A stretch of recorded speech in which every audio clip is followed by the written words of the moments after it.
नमस्कार, मैं हूं करमवीर और आप देख रहे हैं फॉलो अप। अमृतकाल में यूपी की एक और भर्ती परीक्षा पेपर लीक की वजह से निरस्त हो गई है। मतलब साफ है कि यूपी में आप नौकरी चाकरी भूल ही जाइए तो बेहतर है। पकौड़ा तलिए या चाय बेचिए, इससे सरकार को अब कोई फर्क नहीं पड़ता। दरअसल यूपी पुलिस के इतिहास की सबसे बड़ी सिपाही भर्ती की लिखित परीक्षा तमाम विवादों के बाद आखिरकार सीएम योगी आदित्यनाथ ने निरस्त कर दी है। 6 माह बाद दोबारा परीक्षा कराई जाएगी।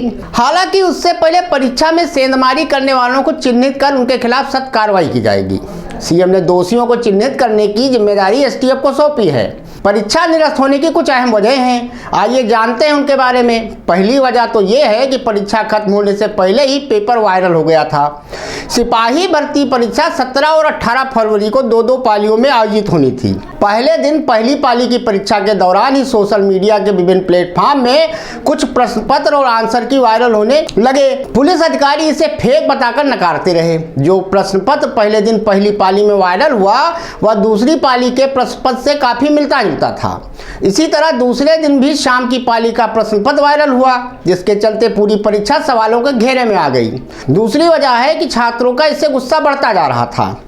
परीक्षा निरस्त होने की दूसरी सबसे बड़ी वजह अभ्यर्थियों की एकजुटता रही। प्रदेश के कई हिस्सों में पेपर लीक के आरोप लगाते हुए अभ्यर्थियों ने प्रदर्शन शुरू कर दिया। प्रदर्शन की आंच लखनऊ तक पहुंच गई, जिससे परीक्षा निरस्त करने का दबाव बढ़ने लगा। तीसरा जो वजह है वो है चुनाव से पहले विपक्ष का दबाव। सरकार को परीक्षा निरस्त करने का दबाव तब और भी बढ़ गया जब विपक्षी दलों के प्रमुख नेताओं जैसे कि पूर्व सीएम अखिलेश यादव, कांग्रेस की महासचिव प्रियंका गांधी ने सरकार को घेरना शुरू किया और नेता अभ्यर्थियों के प्रदर्शन में हिस्सा लेने लगे। लोकसभा चुनाव में परीक्षा कहीं मुद्दा न बन जाए, इसलिए सरकार ने परीक्षा निरस्त करने का फैसला लिया। चौथी वजह है कि जांच में सामने आई जो गड़बड़ियां। उत्तर प्रदेश पुलिस भर्ती एवं प्रोन्नति बोर्ड ने परीक्षा के अगले दिन ही पेपर लीक समेत अन्य कमियों की जांच के लिए एक आंतरिक कमेटी का गठन किया था। साथ ही अभ्यर्थियों से पेपर लीक के संबंध में प्रत्यावेदन मांगे थे। बड़ी संख्या में प्रत्यावेदन व साक्ष्य बोर्ड को भेजे गए, जिन्हें जांच में सही पाया गया। और सबसे बड़ी वजह है वायरल पेपर सही थे। चूंकि पेपर शुरू होने से पहले वायरल हुए प्रश्न पत्रों का परीक्षा स्तर पर बांटे गए प्रश्न पत्रों से मिलान होना भी परीक्षा निरस्त होने की एक बड़ी वजह बना। परीक्षा में 48 लाख से अधिक परीक्षार्थी पंजीकृत थे। ऐसे में इनके आक्रोश का व्यापक असर दिखने लगा था। इस पेपर लीक के दौरान यूपी पुलिस में 60,244 पदों पर भर्ती के लिए कुल 48 लाख से ज्यादा युवाओं ने हिस्सा लिया, जिसमें से महिलाओं की संख्या लगभग 16 लाख रही। यह परीक्षा 17 और 18 को अपने तय समय पर 2385 परीक्षा केंद्रों पर आयोजित हुई थी।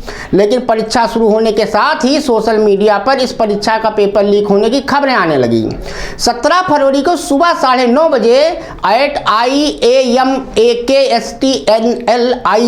नामक ट्विटर हैंडल से एक ट्वीट किया गया, जिसमें लिखा था कि क्या यूपीपी का पेपर लीक हो गया है। इसके बाद 17 फरवरी की शाम 8:18 पे इसी शख्स ने एक अन्य ट्वीट किया, जिसमें विवेक कुमार नामक शख्स के ट्वीट का स्क्रीनशॉट शामिल किया गया। स्क्रीनशॉट में दावा किया गया कि एक स्टूडेंट के पास सुबह 8:17 पर पेपर आ गया था। 150 में से 117 प्रश्न सेम उत्तर सहित हाथ से लिखे गए हैं। यूपी पुलिस भर्ती बोर्ड ने इन शुरुआती खबरों पर 18 फरवरी की दोपहर 12:49 पर एक ट्वीट किया। इस ट्वीट में लिखा गया कि प्रारंभिक जांच में पाया गया है कि अराजक तत्वों द्वारा ठगी के लिए टेलीग्राम की एडिट सुविधा का प्रयोग कर सोशल मीडिया पर पेपर लीक संबंधी भ्रम फैलाया जा रहा है। बोर्ड एवं यूपी पुलिस इन प्रकरणों की निगरानी के साथ इनके सोर्स की गहन जांच कर रही है। परीक्षा सुरक्षित एवं सुचारू रूप से जारी है। ये ट्वीट किए जाने तक परीक्षा शुरू नहीं हुई थी। यूपी पुलिस की फैक्ट चेक टीम ने 17 फरवरी की सुबह 11:37 पर ट्वीट करते हुए इसे एक भ्रामक सूचना करार दिया। इसके बाद केशव प्रसाद मौर्य की ओर से एक निजी चैनल को दिए इंटरव्यू में कहा गया कि मेरी सूचना के मुताबिक कोई पेपर लीक नहीं हुआ है। जिन्होंने इस तरह का प्रयास किया है, पुलिस ने उन पर कड़ी नजर रखी है, वो सब पकड़े जाएंगे। इस सबके बीच उत्तर प्रदेश में कन्नौज शहर के भूलपुरवा इलाके में एक 28 वर्षीय बेरोजगार युवक ने अपने सभी शिक्षक प्रमाण पत्र जलाने के बाद अपने घर पर कथित तौर पर फांसी लगा ली। पुलिस ने शुक्रवार को यह जानकारी दी। उनके परिवार के सदस्यों ने कहा कि ब्रजेश पाल हाल ही में पुलिस भर्ती परीक्षा में शामिल हुआ था और कथित पेपर लीक से परेशान था। बीते गुरुवार को उन्होंने यह आत्मघाती कदम उठा लिया। अपने पीछे छोड़े गए एक सुसाइड नोट में पाल ने अपने इस कदम के पीछे बेरोजगारी को जिम्मेदार ठहराया है। पुलिस ने कहा है कि नोट में लिखा है कि अब मैं परेशान हूं, जब किसी को नौकरी नहीं मिल सकती तो डिग्री का क्या फायदा। कुछ बड़े अधिकारियों ने पहले मुख्यमंत्री जी को 2 माह के अंदर एग्जाम से चुनाव में भारी लाभ होने का दावा किया था, लेकिन हुआ एकदम उल्टा। जल्दी में इतनी विसंगतियां उत्पन्न हो गई कि फिर पेपर लीक हुआ। अधिकारियों ने खुद को बचाने के लिए पेपर लीक की खबर को खूब दबाया, लोगों को गिरफ्तार करवाया, मुकदमा करवाया, लेकिन सोशल मीडिया के ज़माने में कुछ भी दबाना संभव होता नहीं है। अब वे अधिकारी अपनी खैर मनाएं।